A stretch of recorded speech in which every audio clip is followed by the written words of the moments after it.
Asthma ৰোগত ভুগি থকা ৰোগীসকলৰ বাবে ভাল খবৰ।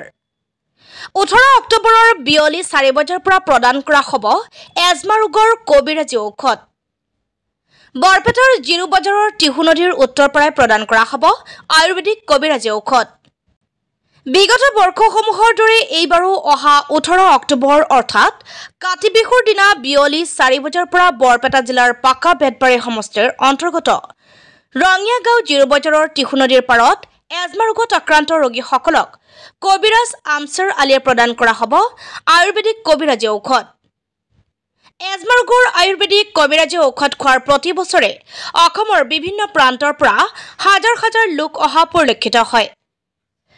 আপুনিও যদি দীৰ্ঘদিন ধৰি এজমা ৰোগত ভুগি আছে তেন্তে 18 অক্টোবৰৰ বিয়লি 4 বজাৰ পৰা জিৰু বজাৰ টিহু নদীৰ উত্তৰ পাৰলৈ আহি কবিৰাজ আমছৰ আলীয়ে প্ৰদান কৰিবলগীয়া আয়ুৰ্বেদিক কবিৰাজী ঔষধ গ্ৰহণ কৰিব পাৰিব। এই আয়ুৰ্বেদিক কবিৰাজী ঔষধ প্ৰদানৰ বাবে 110 টকা মাননি লোৱা হ'ব আৰু 1 বটল পানী যোগান ধৰা হ'ব। যোগাযোগৰ ঠিকনা ৰঙিয়া গাঁও জিৰু বজাৰ টিহু নদীৰ উত্তৰ পাৰ।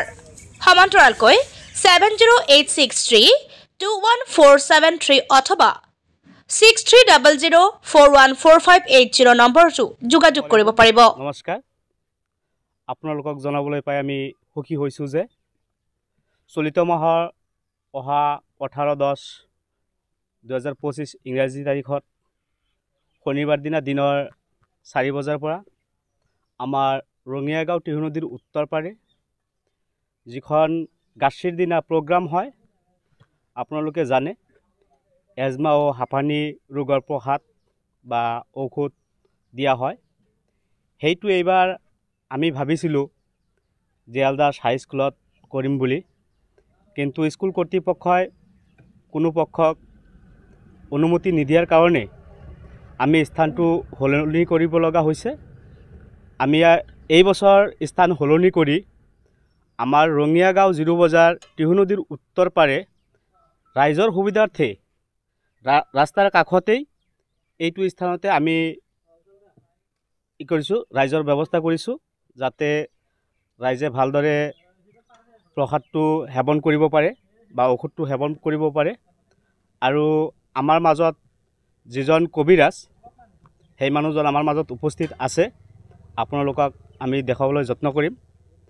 হয়তো মানুহজন এতিয়া 85 বছৰ হৈছে বয়স মানুহজনৰ, আৰু তেওঁ মোটামুটি 85 বয়সৰ ভিতৰত ধৰকচোন 77 বছৰে হৈছে এই ঔষধ খুৱাই আছে। আৰু আমাৰ এইটো অঞ্চলত এখেতে মোটামুটি 10-15 বছৰ ধৰি খুৱাই আছে। আমি যিখিনি গম পাইছোঁ, আমি জানো, আমি এইটো গাঁৱৰে ল'ৰা, আমি সদায় ওতপ্ৰোতভাৱে জড়িত আছোঁ। এতিয়া আমাৰ কবিৰাজজন আছে আৰু আপোনালোকে দূৰ দূৰণিৰ পৰা আহিব, আমাৰ মাজত আহি ইয়াতে কোনো ভুল পথত নাযাব, কোনো দুষ্ট চক্ৰৰ পাল্লাত নপৰিব। আপোনালোকক আমি বিনম্ৰভাৱে আহ্বান জনাইছোঁ কমিটিৰ তৰফৰ পৰা। আপোনালোকে ৰেজিষ্ট্ৰেশ্যন নাম্বাৰ চাই, যিটো লাইচেঞ্চ নাম্বাৰ আছে, সেইটো লাইচেঞ্চ নাম্বাৰ চাই সঠিক কবিৰাজৰ পৰা সঠিক প্ৰসাদ ও ঔষধ গ্ৰহণ কৰাৰ বাবে বা সেৱন কৰাৰ বাবে আমি শ্ৰদ্ধা ৰাইজক বিনম্ৰভাৱে আহ্বান জনাইছোঁ।